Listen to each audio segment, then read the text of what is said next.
What's up everyone, and welcome to your third Java tutorial.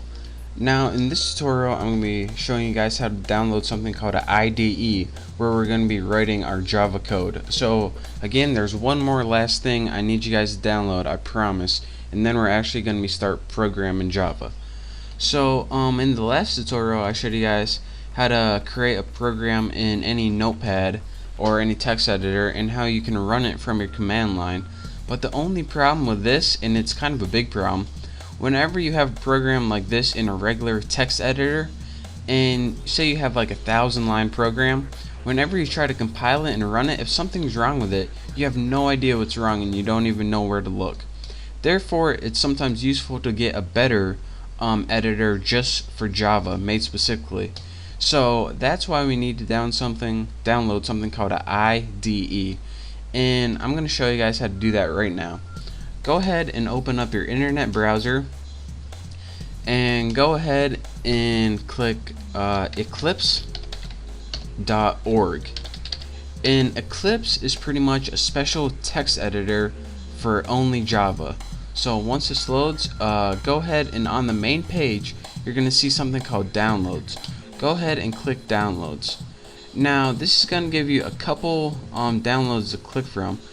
What you want is either the first one or the second one. I got the first one just because it includes a little more. And go ahead, and if you're on Windows, go ahead and click Windows. And what this is going to do is it's going to download an Eclipse IDE, and that's pretty much a text editor for Java. I'll show you guys what it is in a little bit. But where it's going to be is if you go to computer and then go to wherever your downloads are, you're gonna have something called a zip folder. What you need to do is extract. You're gonna have a folder like this right here. What you need to do is right click it and press extract all. Then once you click extract all, it's gonna give you a little wizard. Once you extract all that information, you're gonna get a regular folder like this. This is pretty much like compressed stuff. And to get all the information out, you need to extract it. That's what you do with any zip folder, by the way. Now, once you have your regular folder, you can double click it, and now your Eclipse program is in this. And it's the little one that says application with a little Eclipse logo next to it. And what I did is I right clicked it and I created a shortcut, or you can press send to desktop, and this gives you, instead of having to go through your computer hard drive, you have a nice little shortcut on your computer right here where you can just click it and start writing Java programs. So again, it's just a basic download. I just want to show you guys, walk you through it a little bit. But once you do all that, you have the Eclipse program on your computer. So double click that and your Eclipse program starts running. Just select the default workspace, anyone is fine. And what this program does is allow you to edit code. So another cool thing about this, it has a compiler built right into it, so we can just run our code right from the same program and you don't have to mess around in the command line. So what we need to do first is go ahead and press File, New, Project, or Java Project, doesn't matter what one. Go ahead and press Java Project. Now you need a project name. I'm going to name mine Bucky, and go ahead and press Next, and then go ahead and press finish. You probably could press finish, but now you have a project named Bucky, and it just puts everything into a project. So you can, if you're working on like a different Java thing for a different company, but for here we're only going to be working with one project, so we only needed to do that once. Next, you have a project called Bucky on the left hand side of your screen, and go ahead and press this little arrow and it decollapses or expands this little pane. And you're going to see something called a JRE system library and a source. We want to work with the source file, so go ahead and right click this and press new class. Since we want to create, if you remember, everything is in class in Java.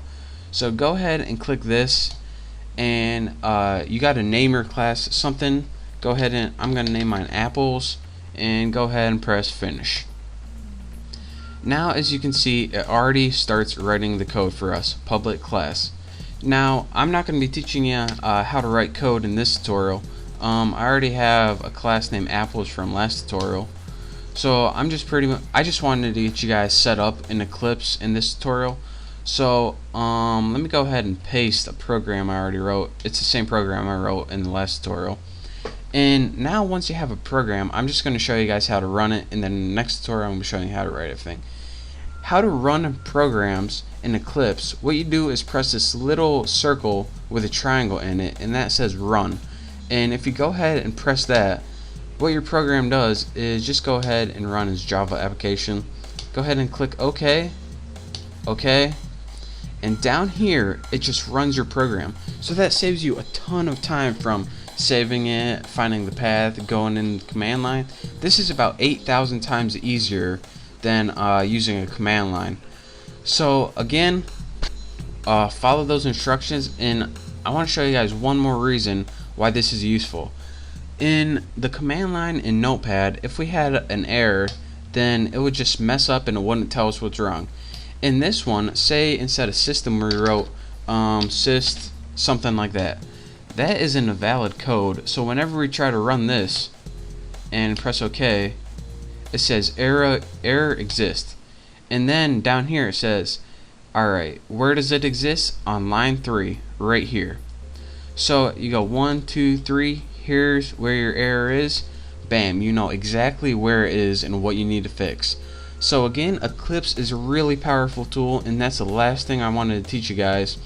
And now we are finally ready to learn the Java language.